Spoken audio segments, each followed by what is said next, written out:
Got it. Thank you. I just let letting people in now. If you can just join the meeting with your mic off.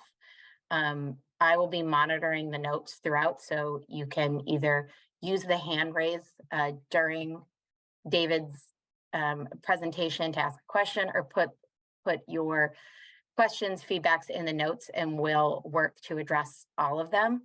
At this point, I've got just about everyone on, so David, I'll officially hand it over to you.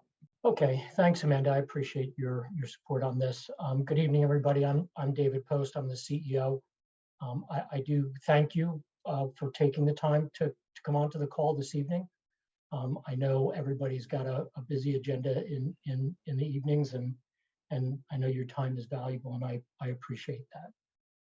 I want to start by saying that what we'll talk about tonight will be what I'll present to you as to the rationale for this increase, the requirement, the need for this increase that we'll go through in September, and set some context to understand why this is an imperative. And all that will be very rational and very and thoughtful. But I want to recognize that I also know that we have placed a very, very hard choice in front of you all. I know that this is a very difficult moment for everyone on this call. This is a large increase in tuition that we'll be going through. That's not lost on us. We appreciate and understand family finances. Almost everyone on this call from the company is a parent, has had child or two in early care and education. So we've been in your shoes in terms of having to pay for tuitions and for quality care. So I just want to acknowledge that. I know this has been a challenging time for you, but it hasn't gone without a lot of thought about how this would affect you all. So I do just want to mention we have Megan McGinley-Crow on the call. She is our head of education. Caroline Junot, as you know, from LoveWorks Essex Junction. We have also Perrin Capelli from LoveWorks Essex Junction with us as well. Chelsea Ennis is here. She is our enrollment specialist.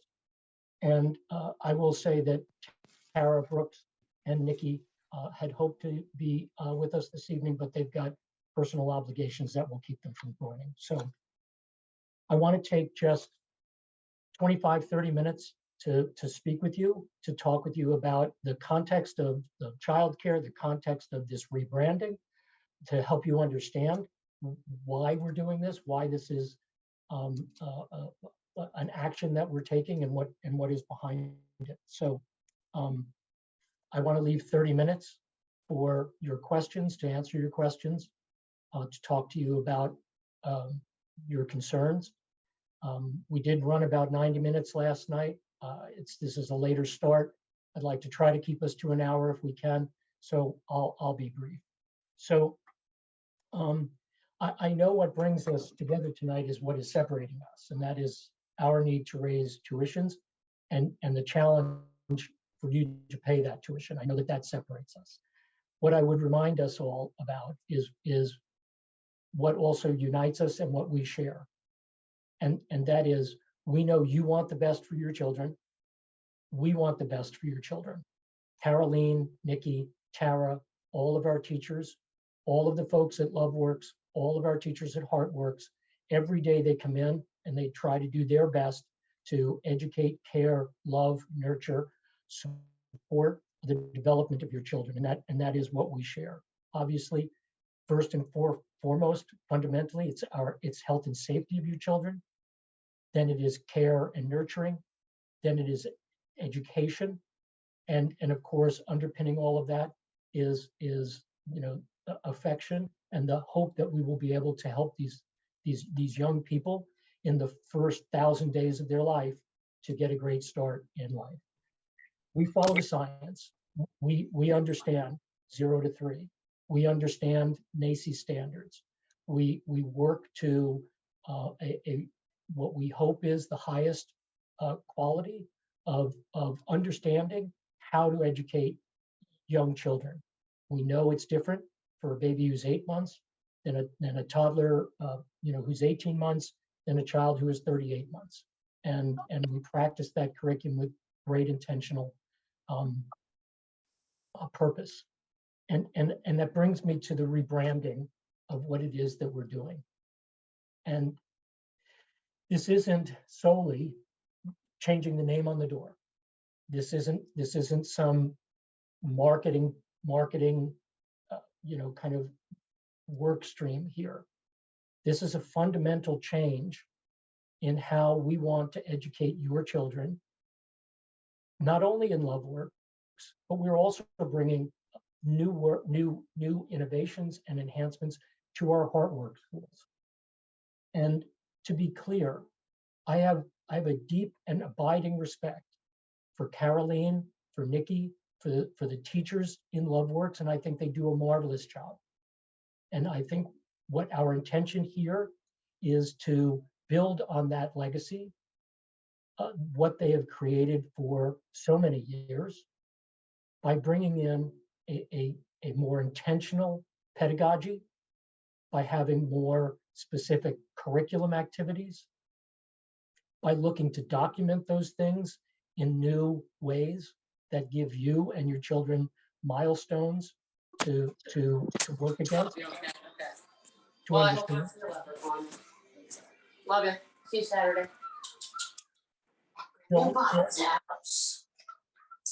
Joel, may I ask you to go on? Thank you very much appreciated. Thank you. So we have a very specific set of enhancements that we intend to bring into the LoveWorks schools that will make the education that your children receive there more intentional and more structured in a way that reflects what we believe is the highest level of education and care. When we look for best practices, we look oftentimes to ourselves, and in this instance, we're referring a lot to what is being done at the HeartWorks schools, but we're also looking across the 39 schools that we have in our company for all of our best practices and looking to bring those into play at LoveWorks. I want to spend a moment just to talk about the industry and the educational sector. I've been in childcare for 27 years. I started the way most childcare professionals did, with the need for childcare, good childcare for my own son. I've always been on the business side of it. I have not been in schools as a teacher, but I have had the privilege and pleasure of working with a great many wonderful teachers and executive directors, such as the folks at LoveWorks. And what I will tell you is I've never seen our industry in 27 years in the state that it is right now. We are at a deficit in terms of the number of teachers in our industry. At one point in the pandemic, we were approximately 120,000 teachers, down from our highest number in the sector. We are still somewhere around 80,000 teachers who will never come back. There are older folks who have left the industry. There are younger folks who've gone to work for the public school systems, who've gone to work for other entry-level providers, employers, Target, Costco, the landscapers, local businesses, local retailers are paying more than we are paying, than childcare has been paying. So we have had to increase our wages to try to match those wages in an effort to attract and retain teachers. We have at the same time had as the labor shortage and an extreme wage inflation. We are going into our fourth year of COVID. And so we've had a great many people who have simply gotten sick and have not been able to come back. Any number of our teachers are now experiencing long COVID. We have, as an organization, tried to support those folks. We have provided paid leave for people with COVID and continue to do so. But for us, all of that coincides with what we are seeing in the educational sector as a reckoning. And when I say that, what I mean is teachers are no longer willing to be underpaid because they're doing it for the love of the kids. They want a living wage. They want benefits. They want a retirement plan that will give them an opportunity to put their feet up someday. And we're responding to that. We're trying to be an employer of choice. And what I will tell you is, in our world, while we have all as adults faced inflation over the last 2 years, that has been anywhere between 6 and 9%, and we feel that in the grocery basket, going to the gas station. Our wage inflation has been 3 times the economic inflation. I will tell you that in the last 2 years, we have increased wages for our teachers and our compensation plans for our executive directors by anywhere from 15 to about 28%, because that's where the industry is going for very much for quality educators. And we call our child care centers, we call them schools for a reason. We refer to our staff as teachers because that's our profession. We think of ourselves as the education sector, not daycare. There is nothing wrong with high quality care, but for us, it has to be coupled with education. So I want to talk about the labor costs and where they've gone. When we've looked at the demographics, what we've had to pay, what our expenses are, what our costs are, we look at Burlington as a very different place today than it was just a few years ago. And when I say that, I mean that our wages for teachers in our Burlington schools are exactly the same wages we are having to pay for our teachers in Stamford, Connecticut. It's the same wages that we are having to pay for our teachers in the suburbs around Boston. That doesn't make your wages equal to Stamford, Connecticut, or equal to the suburbs of Boston. We know that. But as an employer, we find ourselves needing to pay teachers at that level. And so our cost structure mirrors more those areas than it does the rest of Vermont. And I know that that is not commensurate or proportionate to what you're probably experiencing, but I'm letting you know that our cost in each one of our individual schools in Burlington is more akin to Stamford than it is to the rest of Vermont. I just want to emphasize that we are willing to make that investment.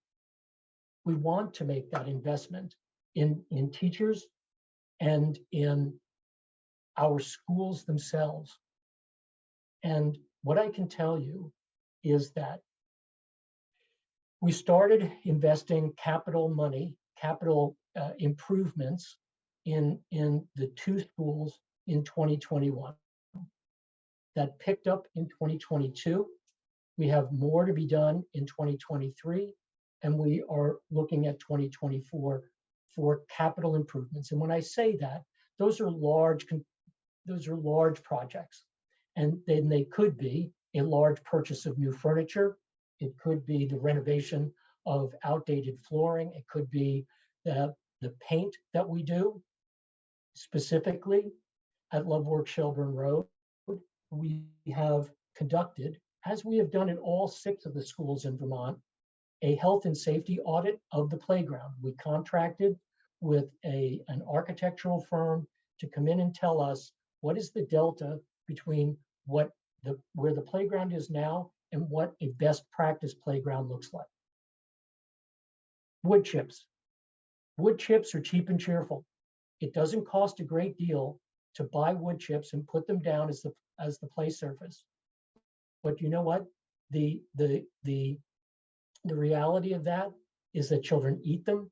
They're messy. They get everywhere. You have to pay for them year after year, and they're not effective when it comes to fall zones.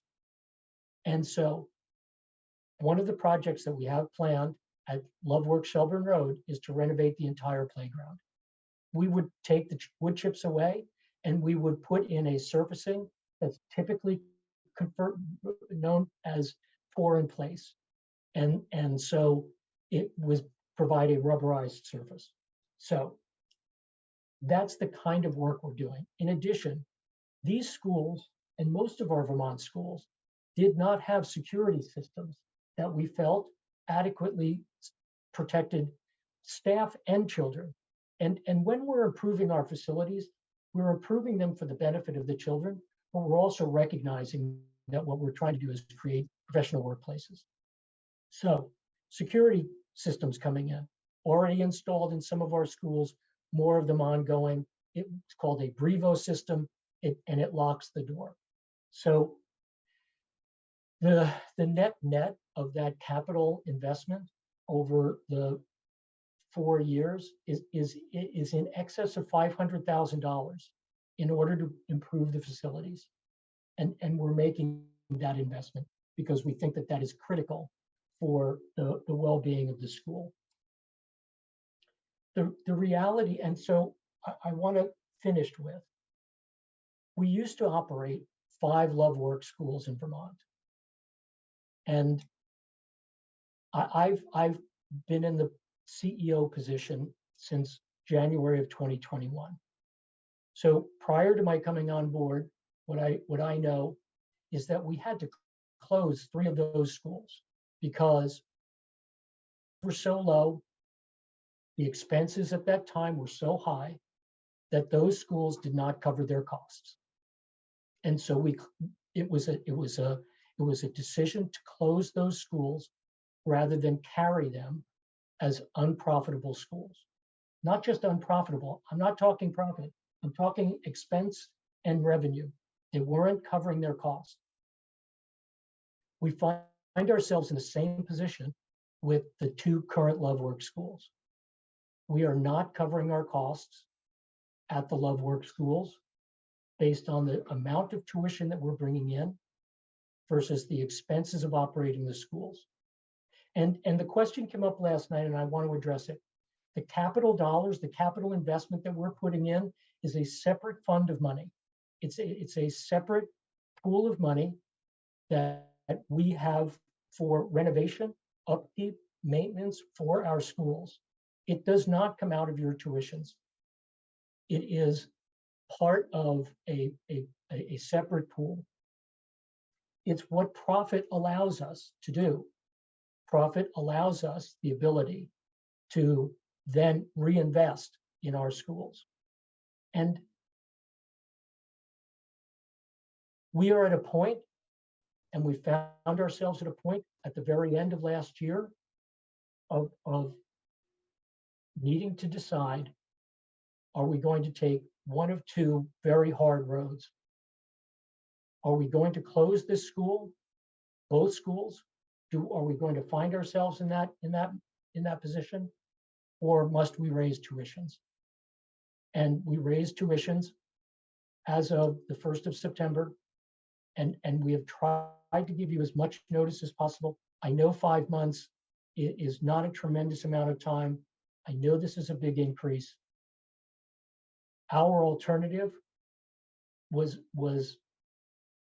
likely, not a certainty, but likely that we would have to close the schools. So I'm going to stop there. I've tried to keep it brief so I can allow enough time. I've noticed that there are questions and comments in the chat. Amanda. Yeah, David, if you want to start in the chat, Margot had listed that Little Sprouts is owned by a private equity firm. What kind of investments are they making in the staff? And so to let you answer Sure. and talk about the difference between Heartworks and Loveworks.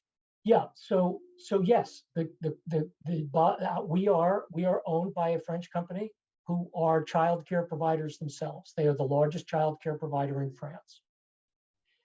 There is an investment firm called Anton Infrastructure Partners. This is not a secret. You Google this, you can find this out.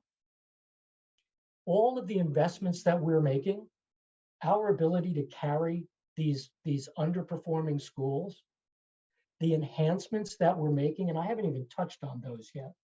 And I'm sorry I haven't, but I'm going to go back and steal 5 more minutes back. None of that would be possible without their approval. We all have bosses. I am the CEO in the United States. We have 39 schools in the United States. The 6 in Vermont are part of that group of 39. I work with my colleagues in France. All of the wage increases, all of the new programs that we're rolling out, this rebranding, all of the investment in this has been approved all the way up the line. So our approach to making these the highest quality childcare centers and schools that we can is supported fully by the entire organization. And to be clear, this isn't a process that ever ends. Trying to improve our delivery of education, our curriculum, our teacher training, it never stops. And I am going to take back a few minutes to talk about 3 very separate programs that we have invested in the schools, very specifically in Vermont, which we feel will very much enhance the experience for your children and their health, safety, and the experience and recruitment and retention for teachers. We have rolled out what is a Vermont-based organization offering emotional and pedagogical and curricular support to our teachers who are challenged to fully educate every individual child in a classroom. It's called SEED, S-E-E-D. You can look it up. They're a phenomenal organization, and we have invested in rolling that program out to 8 pilot schools at the end of 2022, 2 of which were in Vermont, Heartworks Shelburne Road and Loveworks Essex Junction. Now we're including all of the schools in that program. That means a teacher faced with a child who is struggling to control their emotions, struggling in a group care setting, has an option to call the SEED counselors, therapists, to say, I'm struggling with this child. I'm at a loss as to what to do next. Help me with some tactics and some strategies. That is our investment that costs the school. You don't pay for that. School doesn't pay for that. The company is paid for that. In addition, 2 other programs. We are implementing throughout all of the schools mentor teachers, where we are taking highly competent teachers in each school, and we hope to have at least 2, possibly 3 in every Vermont school by the end of the year that can help onboard new teachers and also someone who may be more experienced, who needs a little bit more help. Those teachers receive a stipend, those teachers receive training, and we look at those folks as our pipeline of next leadership. In addition to that, we have also created a new position called Health, Safety, and Security Coordinator. And that person's job is to take up a portion of the work that every director had to do themselves and be that person's, an extension of that person in the school, to look for all the things that we do to ensure that the school is as safe and secure as possible. And look, this is a deeply human business. We might find ourselves with a brand new teacher who really doesn't know, fully exactly how to post an allergy sheet. She doesn't know fully about what is best practice in terms of a child being in a crib who may have pulled that sheet off and that sheet is now loose in that crib. That is very technically in violation of our sleep safe policy.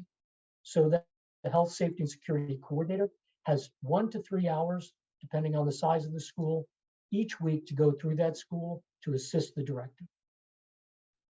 And so we are investing not only in those programs, but we are also creating training opportunities for our teachers. We have an entire host of benefits that rival the education sector. And I don't want to say rival, mirror the education sector. It is healthcare, dental, vision. We have a 401k plan.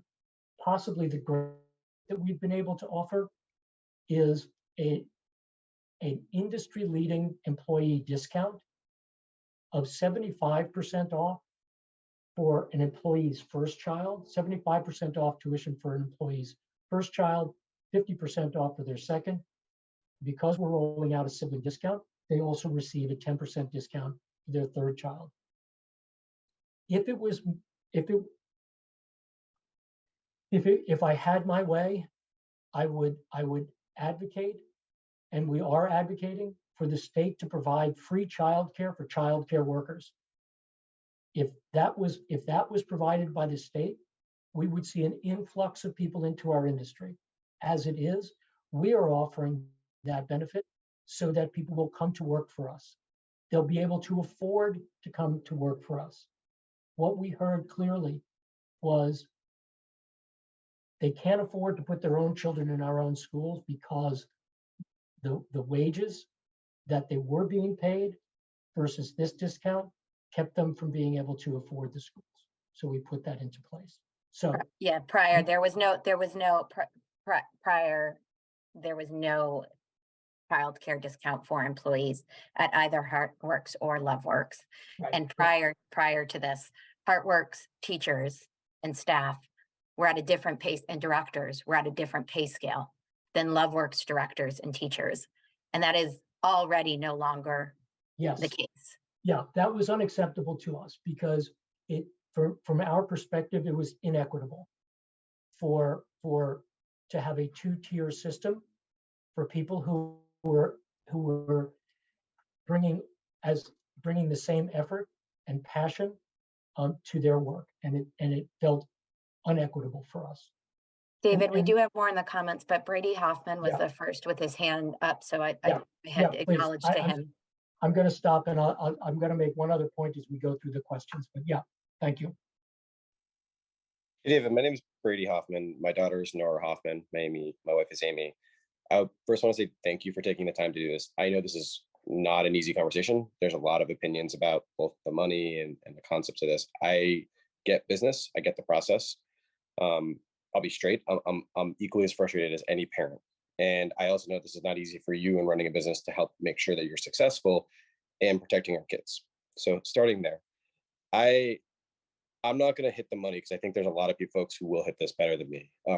But I do want to hit on two big points. One, when I looked at the number of planned days off, it doubled in 2024. And I got to be honest, that means I'm looking at 5 to 6 weeks of planned days off, as well as resourcing issues that the HeartWorks programs are having, which means if history is a lesson, we're talking about anywhere between 50 to 55 days a year of no care and no school for our kids, using your language, no school. So the challenge, I did the math, right? If you actually added, let's say you never closed for resourcing issues, and it was just weather events, which, hey, no one can control. I know you can't. I'm not going to hold you to that.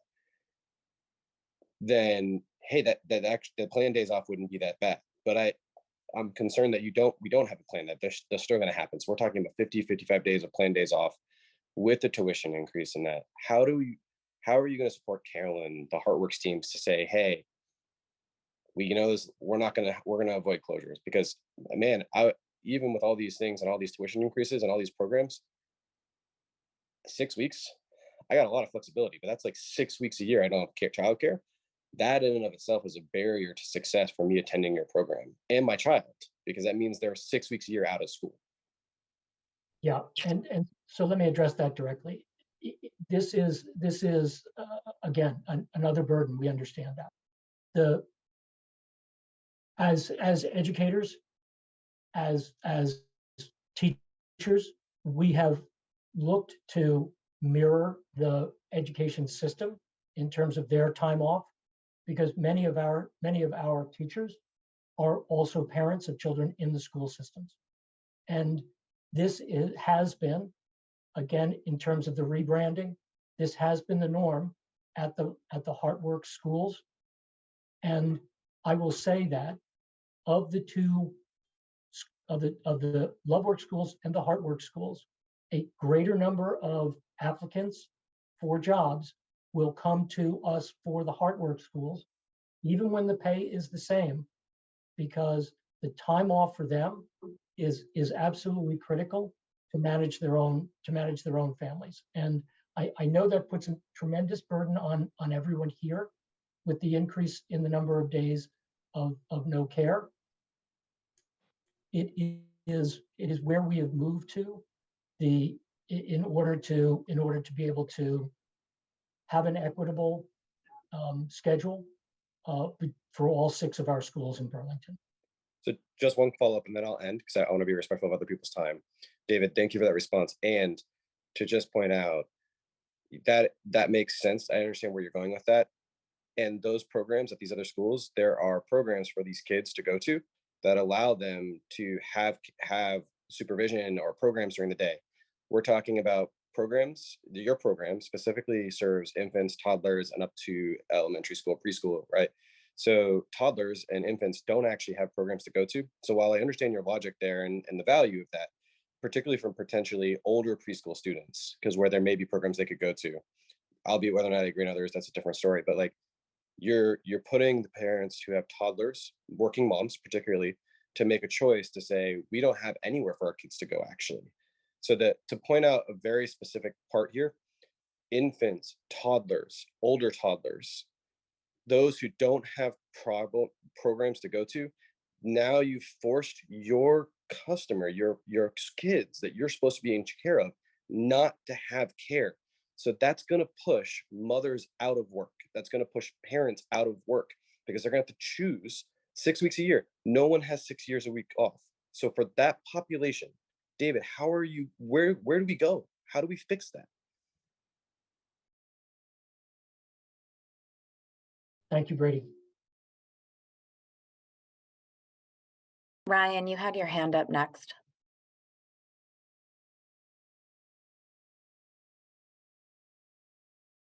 Yeah, sorry. I don't know if my video's on now. It is. We can see you and hear Yeah. you. Thank you. Okay. And I didn't mean to bypass all the questions and comments in the chat. We won't. We'll get to them. But the comments so far have been great and the questions have been great. And ignoring the money, I get it. We want to pay the teachers a good wage. Improving the school is great. I just wanted to get some clarification around the timeline. So this announcement went out early March, right? And when is April 1st the sign up deadline for the next school year? Is that correct? So the re-registration period is through March. You could re-register. You can continue to enroll. We haven't gone out. We haven't offered any spots off of our wait list. And the plan is to start going to wait lists in April. So But you need to sign up by April to guarantee a spot for your kid. Correct. But to be clear, for everyone that's currently enrolled, withdrawal penalties have also been waived throughout the whole period. And when does that period go to? Is that in August or? Yes. Okay, so we're talking like 4 months or so. Do you know what the average wait time is on your specific center's wait list? How long are families waiting? It's different when people get on the wait list and also when immediate opportunities arise. So there are some spots that when they're available, we can enroll immediately. And there are some Yeah, times I'm just that looking for an average. You know. I don't have an average because it's based on the times and the dates that people start. Okay. I can just say that when we were looking for newborn, and I don't know if that's harder or newborn Yes.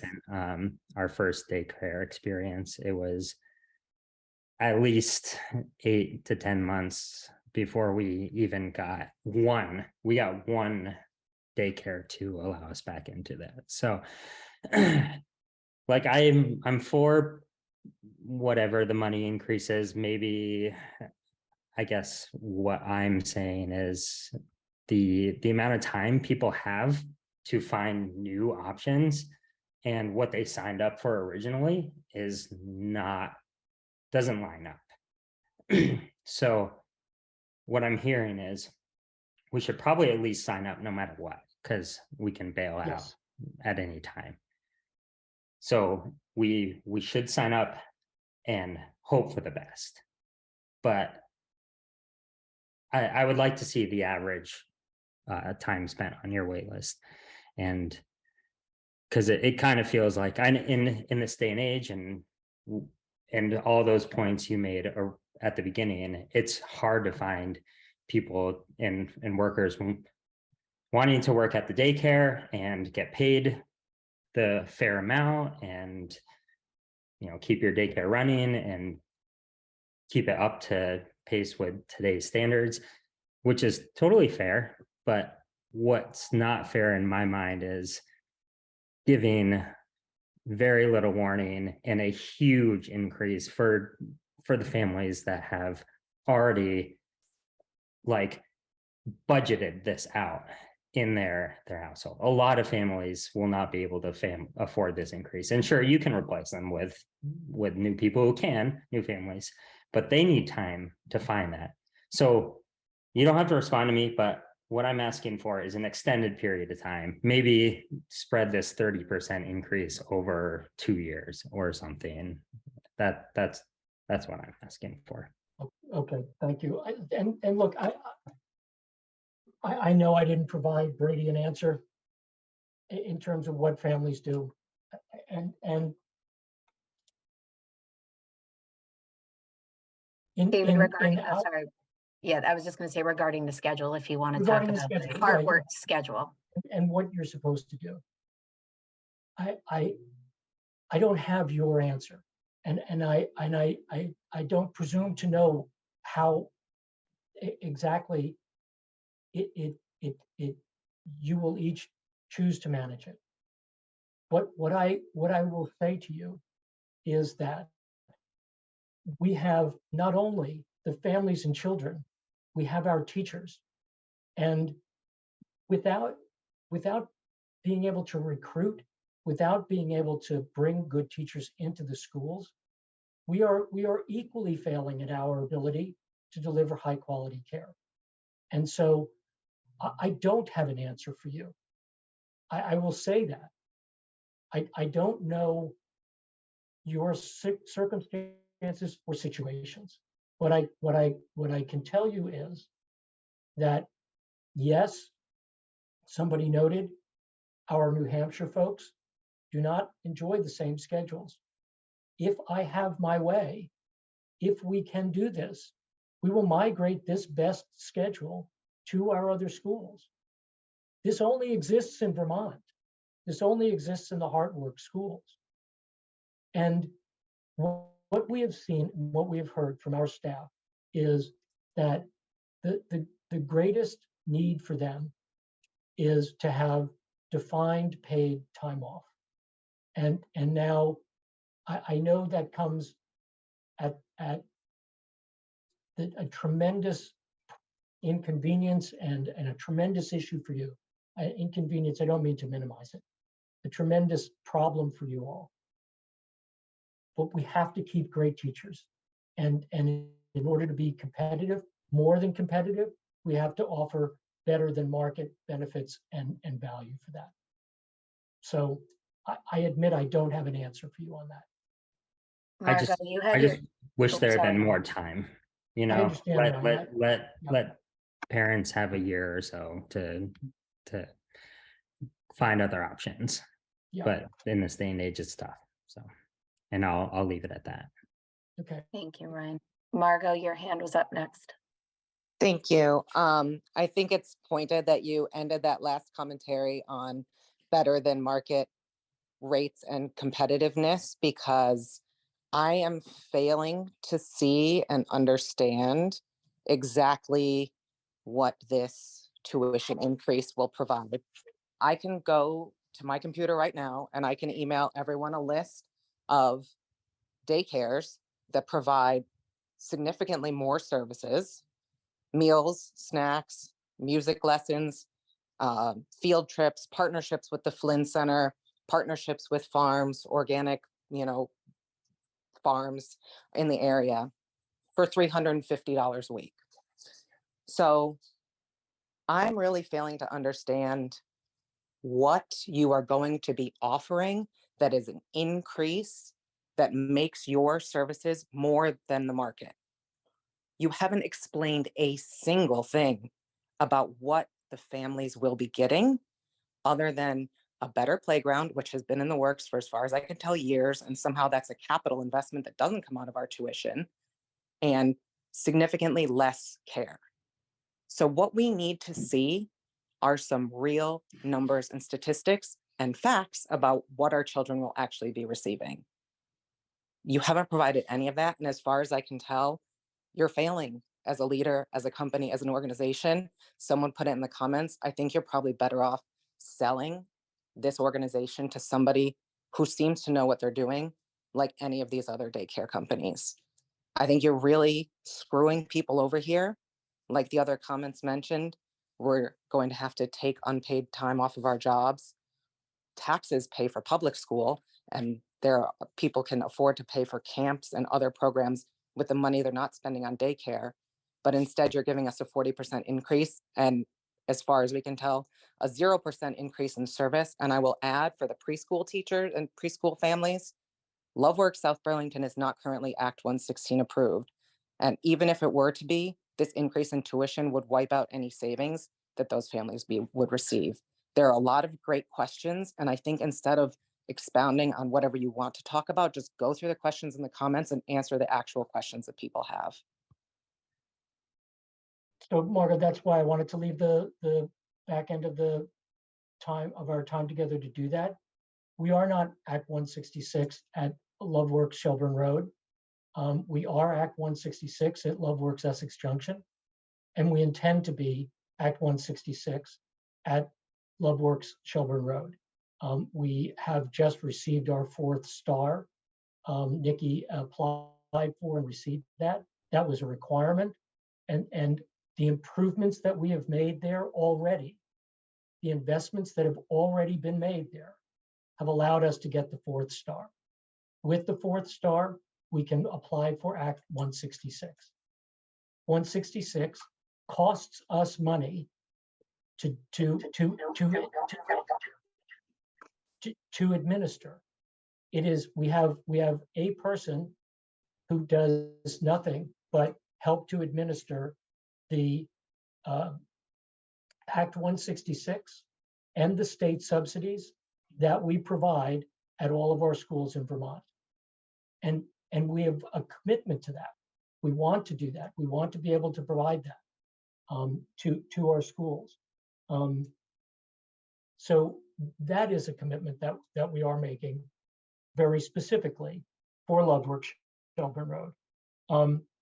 The work that we're doing, so a specific, let me give you something specific as you've requested. We are currently using a tool called Canvu, which is a reporting platform. We are expanding that, enhancing that, so our teachers can create lesson plans, much more specific, structured learning for the children. We intend to take the curriculum for STEM and STEAM as practiced at our STEAMworks school and create 2-hour modules that can be brought into the LoveWorks and Essex Junction School, LoveWorks Shelburne Road and Essex Junction School each and every day, so that there is a structured STEM and STEAM curriculum. We are adding music into the schools as an enhancement. We are intend to add drama into the schools over the coming years. So there are more specifics that are coming in that allow us to do this, allow me to do this. We will come up with the list of all of the things that we have been working on and what we intend to do. What I will tell you is part of what we're doing is upskilling the teachers themselves so that they can deliver this curriculum. And that is our training days that we're doing, that Megan is putting together and in consultation with Tara and the directors in Vermont over the course of the last few months, training that will enable them to have more structured, scaffolded curriculum. And I don't know if this is your first name, but James, sorry, your hand is up. Sorry, I'm probably messing that up. Can you hear me? Yes. Yes. I'm not Jameson, I'm his wife. I'm Emily. Yeah, okay. Hi, Emily.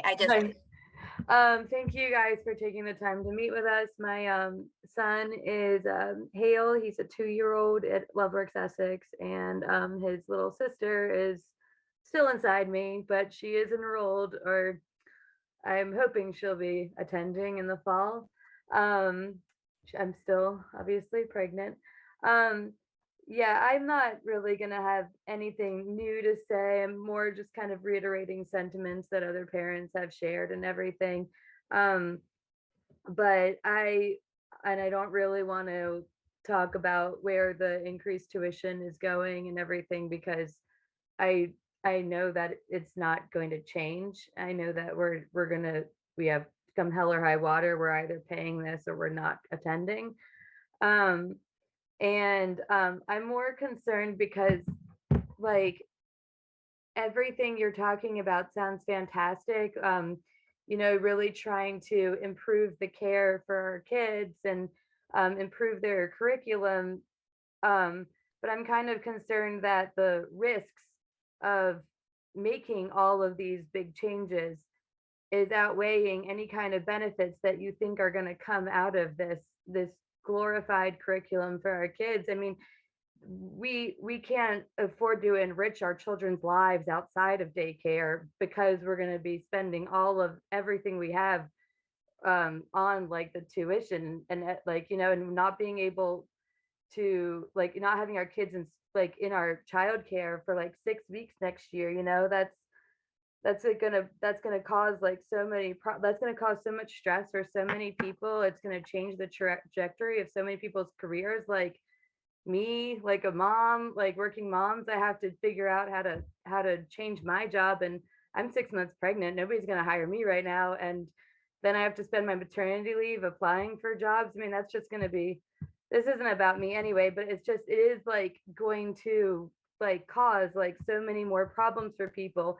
And like, you're right that our toddlers and babies have the capacity to understand and learn from these enhanced curriculums and anti-bias education and STEM and everything, but therefore they are certainly capable of being adversely impacted by all of these changes, because they're going to have a sudden loss of caregivers because they have to transition out, or they're just going to be witnessing all this like stress in the homes. And that's what I care about the most, is my son. Like, he has friends and he has teachers that love him, and we love his teachers and Caroline, and we don't want to leave, and we're going to fight like hell to be able to stay in the school. But it's just going to cause you like, the whole purpose of having this this whole like childcare, like good childcare, is to help our kids. But I think this is causing a little more harm than you realize it's going to. And I understand with 39 schools and across 4 states, that's like what, like 4,000 kids or something, like,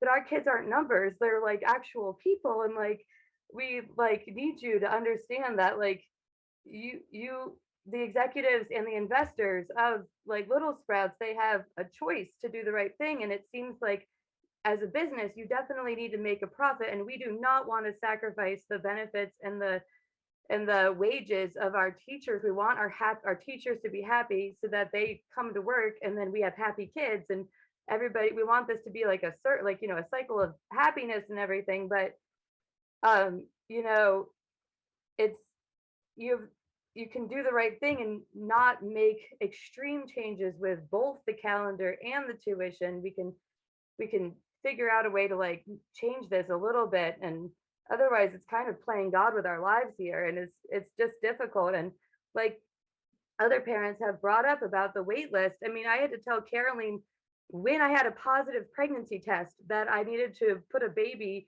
on the wait list. I mean, that's how big it is, like how big the wait lists are. So, man, I don't know. It's just it seems like we're going beyond trying to make a profit. It seems like we're trying to profiteer off of all of us, our Vermont families. And man, we're not Stamford, Connecticut. We're not a suburb of New York City. We're a suburb of Loveworks is a suburb of Burlington. It's not even. I don't know, man. It's not. It just seems like we're moving towards gentrification and not moving towards the actual care of our kids.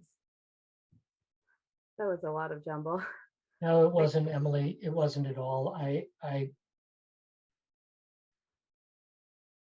So our experience in terms of the positive value of the education that we bring is proved out, is shown through all of the schools where we do operate. So the enhancements that we are bringing are of benefit. We are intentional about, a constantly improving. We use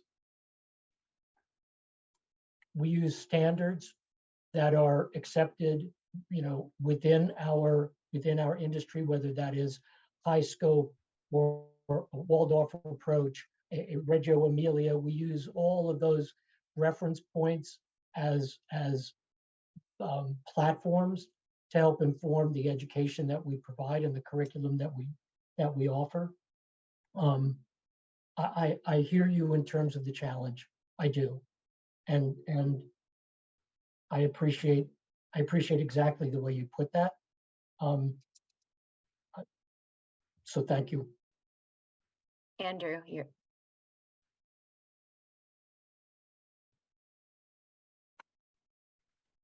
Right. So David, I wanted to start by saying I was deeply disturbed that you were willing to make this announcement without properly equipping your staff to handle what was inevitable. And that was, panic, worry, stress. So I really felt bad for our director and the staff because they were put in a really hard position.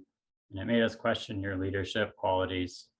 So in the future, I think that should be a learning moment for you. As you know, this daycare is now by far the most expensive in the state. So it seems that other daycares are able to provide the same, if not better, care for lower prices and still turn a profit. So again, that's also odd. Most families don't qualify for state subsidy. Annual tuition for our toddler and infant will be $47,000. So let's say a household has a gross income of $120,000. That's 40% of their gross income. And you factor in taxes, health insurance, retirement plan contributions. That number is probably around 60% of your net income going towards childcare.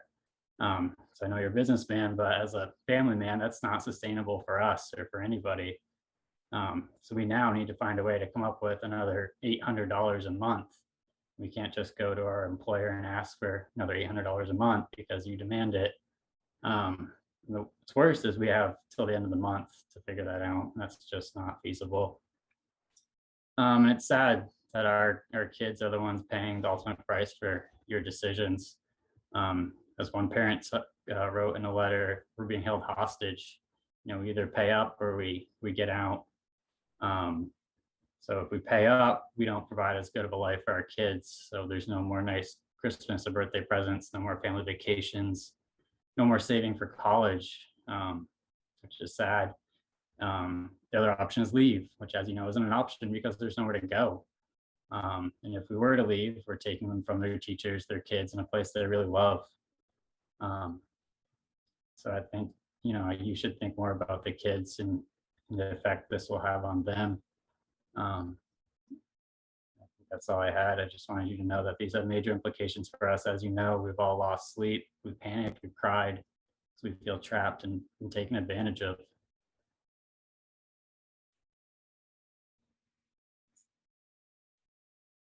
Thank you, Andrew.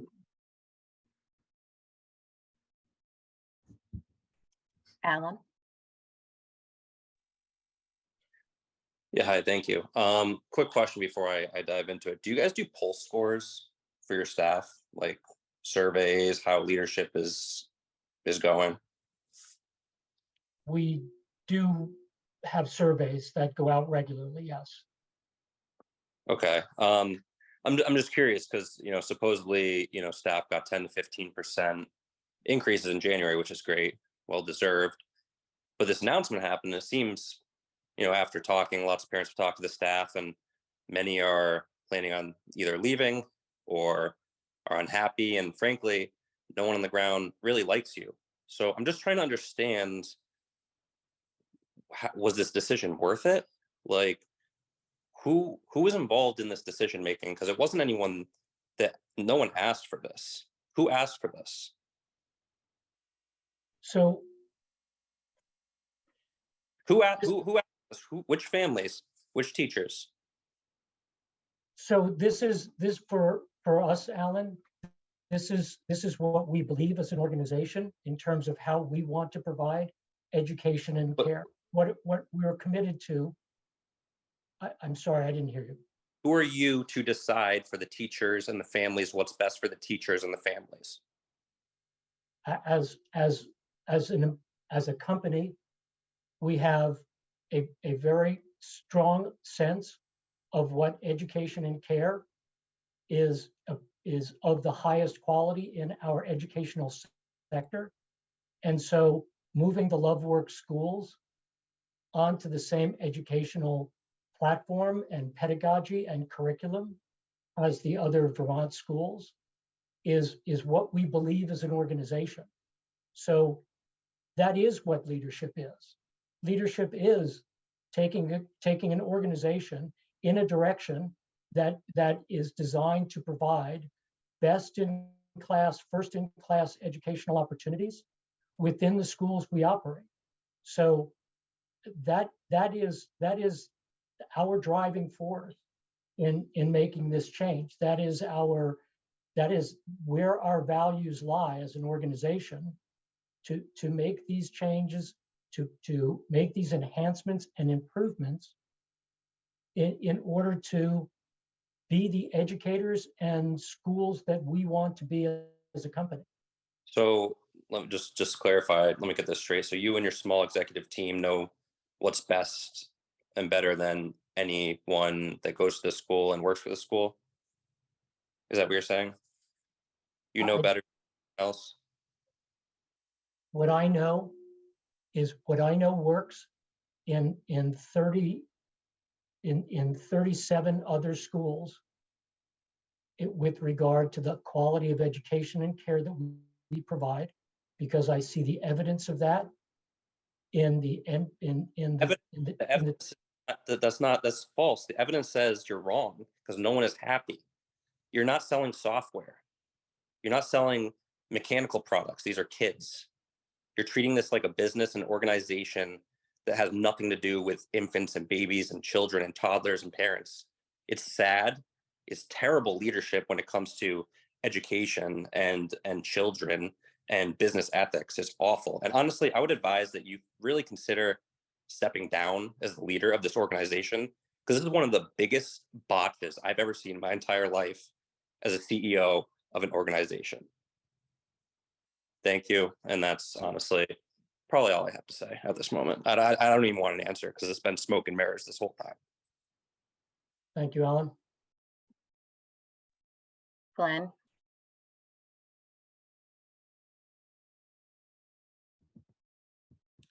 Hi, so want to just start by saying no other daycares in Vermont right now are increasing tuitions by 30-40%. This is definitely a company initiative, corporate initiative. And it's great that we can pay our teachers more, though from what I've heard, that's maybe 10 to 15% in terms of increased wages. My family's been going to LoveWorks in Essex for about 6 years. We've probably spent about $100,000 in tuitions between two kids. I've heard inflation. I've heard, which I'm hopeful for, are improvements in curriculum and overall, just overall increasing the value of what we're paying for. But what I really want to know is what's the contingency plan based on all of the negative feedback that we've heard. I'd say probably, in my estimation, about 30-40% of families can't afford your increases. Are you positive the families on your wait list that don't know about these increases are willing to pay an extra $100 a week plus for tuition? And I guess lastly, I've heard, teachers have maybe gotten a 10 to 15% increase in their wages.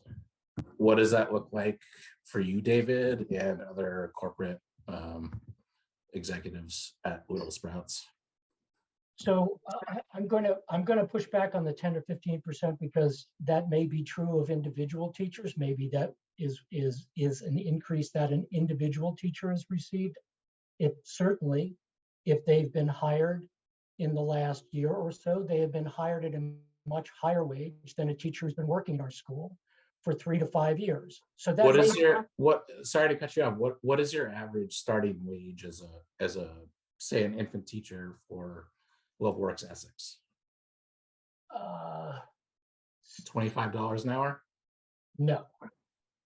That's too bad. It is too bad. You know what? I agree with you. I agree with you 100%. Glenn, by the way. And what I'd love to see is I'd love to see the state step in and help this broken system.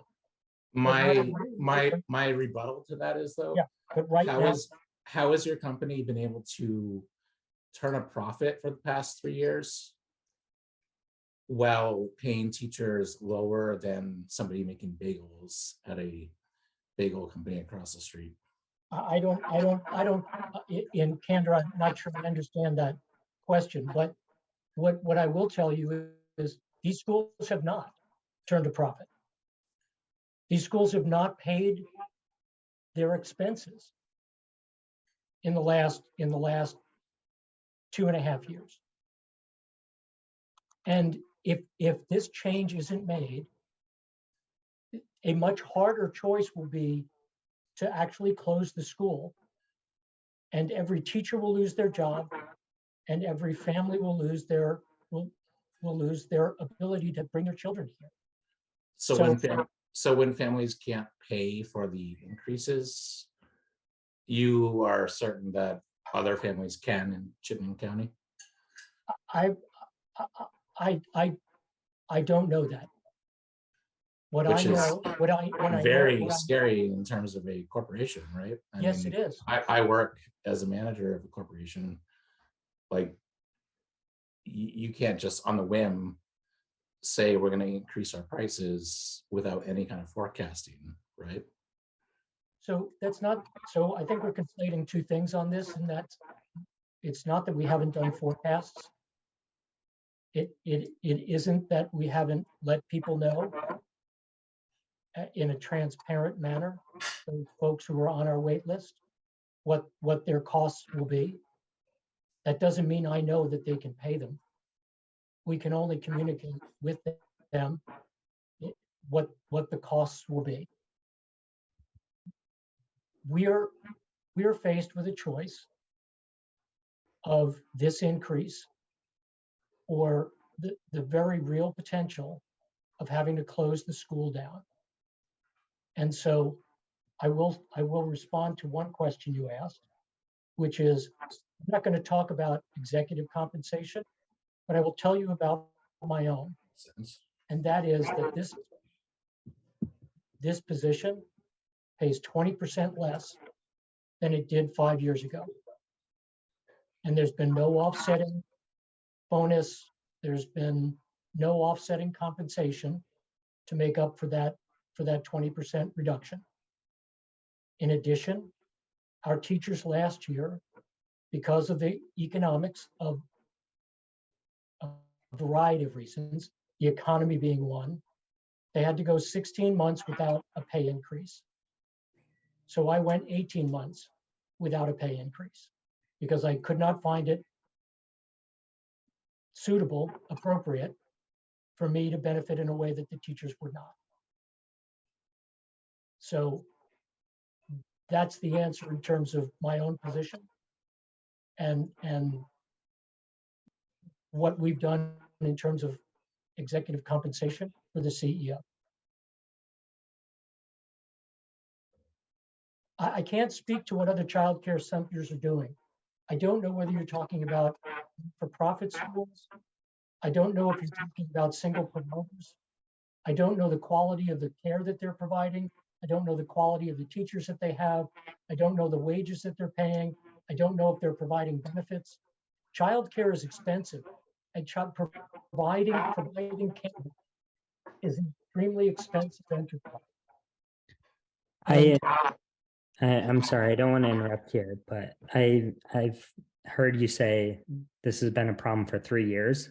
They've been losing money for 3 years. Why is this the first we've heard about it?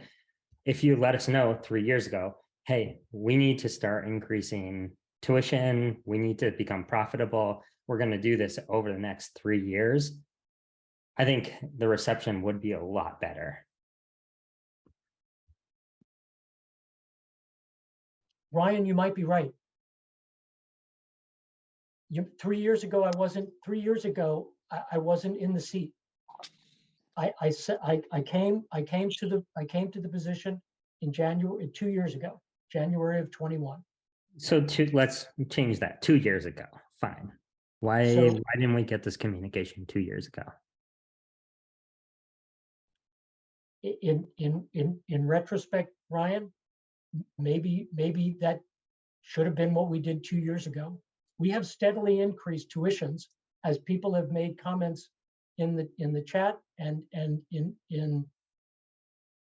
in letters and emails that have come directly to myself or to Tara, complaining about the increases we made over the last couple of years. And so, and we've all been supportive of that.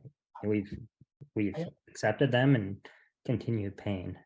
I understand, and so I'm not claiming infallibility on this by any means. And maybe we should have looked at this and done 15% every year for the last 2 years. You may be right, Ryan. Give people a chance to decide where, like, if they're willing, enough chance. We don't have very many options where we are. And it certainly doesn't compare to Stamford, Connecticut in terms of the number of options. So it's harder for us when you compare it to that.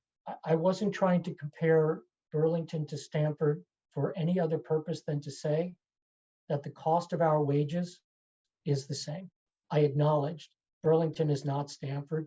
You do not enjoy or have the same economic picture as your counterparts in Stamford. But as an employer, we offer the same benefits to our staff in Burlington that we do in Stamford. We offer the same wages. So our cost structure, and that's the point I was trying to make, our cost structure is Stamford, Connecticut. So, yeah.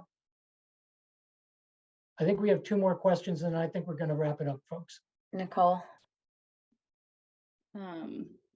Hi guys, thanks for meeting with us. I'll be brief, and I don't know if this was brought up before. I was doing bedtime a little bit ago, but I think my biggest ask with all of this is that I think all of the changes sound amazing, and we obviously want the teachers to get paid more, but what I get a little bit confused about is when all of that's going to be implemented. Like if this is a 3-year plan to see some of these changes, and some of us with 2.5-year-olds, I just don't quite understand if we're going to see those changes before our kids move on to kindergarten. And also, a lot of us were very patient and, put up with a lot of understaffing and early closures due to understaffing. And I understand that COVID was a tough time to keep anyone staffed. I totally understand that. And people getting COVID and COVID outbreaks did not make that easy, but there was a lot of tough times, I think, in our kids' first year there.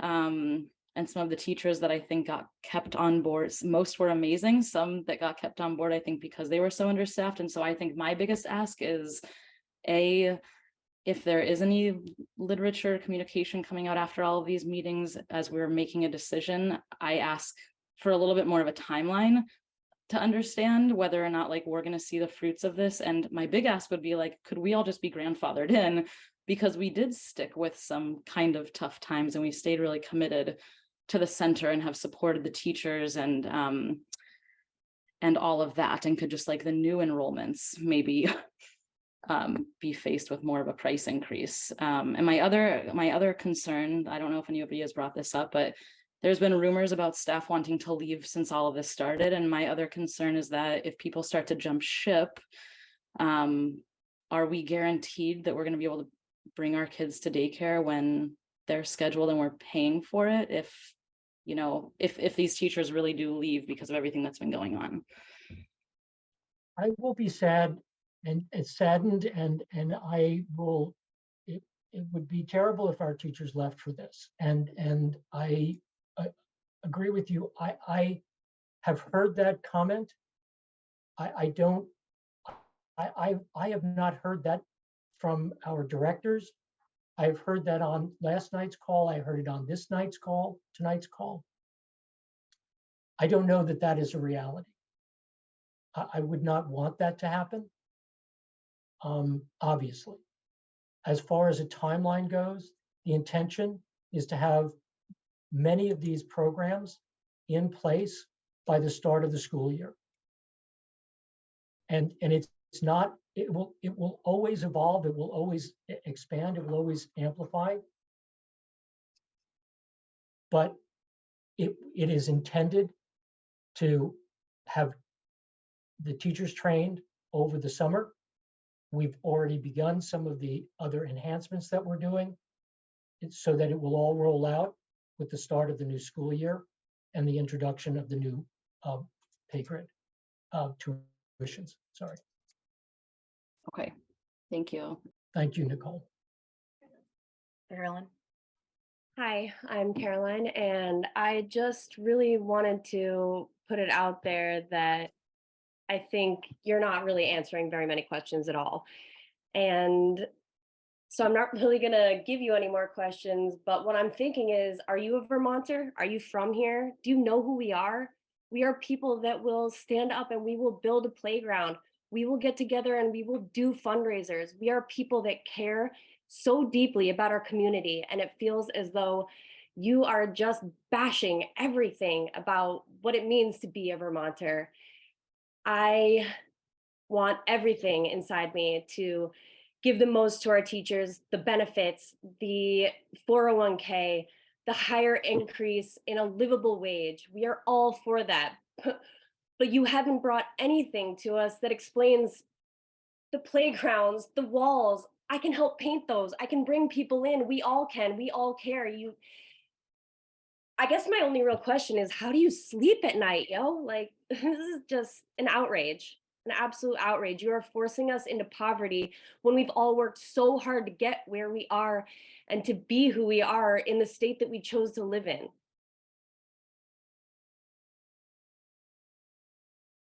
Which is not Connecticut. Understood. Thank you. What's your response, David? Well, That's it. what would We you- signed up for Please so- answer the questions, David. It's, We signed up for LoveWorks. You're a Childcare, fucking not CEO. University of hey, Hard hold Work. on. Because I'm not going to continue if we're going to continue that way. I'm happy to have this conversation. I'm happy to be challenged. But if it starts deteriorating in that way, it's just going to stop. Because I won't be spoken to that way. David, you're asking Karen- for a lot of respect from us, but not giving us very little respect in your lack of responses. So I think that's where everyone's coming from, being frustrated. If you want that level of respect for us, then you need to give it to us back. Now, I haven't spoken to you that way, so I expect not to be spoken to that. David, your So- silence on direct questions to you, starting from the beginning of the call, that you have yet to answer, and you continually just take it as feedback. You're here as the CEO to answer these questions and talk to us, but you're not. It's all smoke and mirrors. So this is where this is coming from. And just because a curse word is said doesn't mean it needs to shut down the conversation. People are frustrated and you're not addressing that frustration. So have some empathy and sit back and see it from our side and start to answer some of these people's questions. I have empathy for what it is that you're going through. I have tried to explain that we are faced with a situation where if we don't act in this way, we will have to close. We stand a very good chance of needing to close the schools down regardless. But David, where was this conversation when you first rolled this out? You could have squelched all of this, if you had a clear-cut plan of why you were raising tuition.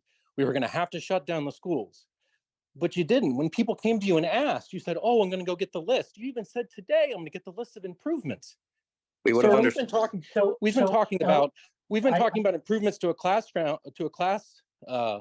playground since you kicked 5 2-year-olds out of a classroom, which I'm sure not everyone's aware of because they were quote unquote unruly. So to be clear, I didn't kick them out. To be clear, the person who did is actually not employed by us anymore. So I'm just going to put that to rest. David, my point is Yeah, though, is promises were made a year ago to increase and better the facility. And I see some tiles, so there's not wet floors, but that's about it, bud. So we have continued to make improvements at Loveworks Shelburne Road. We have a director at Loveworks Shelburne Road who continues to enhance the offering there. That person is paid now in a way that respects her position as an educator and respects her schooling and her expertise. So I would say that I disagree with your point. I think much has changed at that school. And I think much has improved at that school. And I think that we have followed through on the commitments. And I will admit that maybe not everything is perfect. There's no question about that. I don't contend that we do everything 100% correctly. But based on our discussions over the summer, we have made significant improvements at that school. That school received its 4th star from the state that allows us to apply for an Act 166 teacher. That Act 166 teacher comes to us with accreditations that allows that person to go to work for the public school system. That person gets paid more because of that. I've seen in the commentary that I'm trying to put all this rationale on the backs of our teachers. That is not the case. What I'm saying is our largest cost because of because of the company we are is related to our personnel costs. Those personnel costs are related to the teachers that we have, and the teachers that we want are the best teachers for those classrooms. So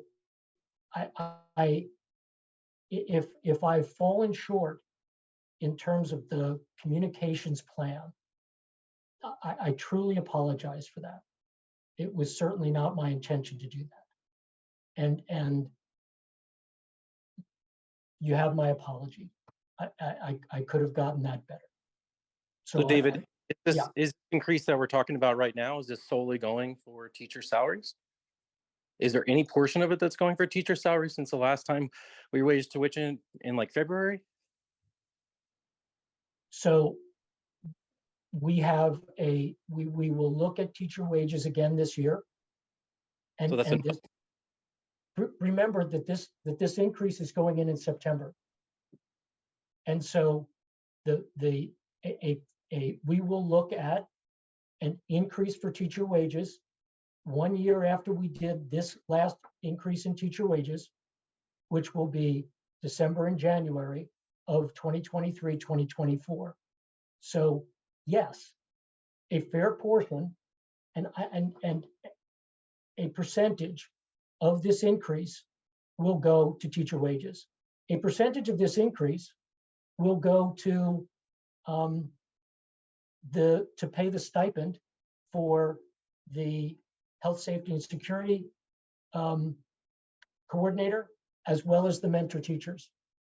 A portion of this increase will go to profit, and I'm going to say it. And I know that you have all acknowledged that you're not here to close out this business.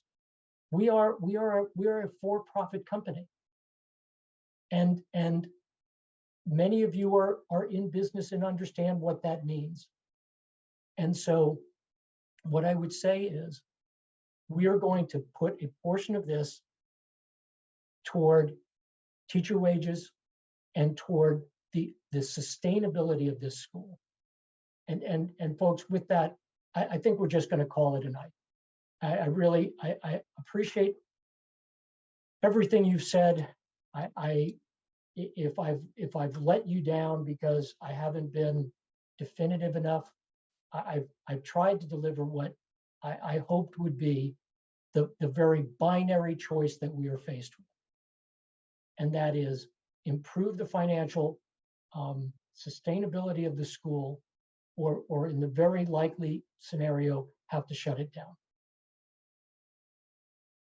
So I'm going to, Amanda, if you would please save the chat. Save the chat, I would appreciate it. Okay. Thank you, folks. I appreciate your time tonight.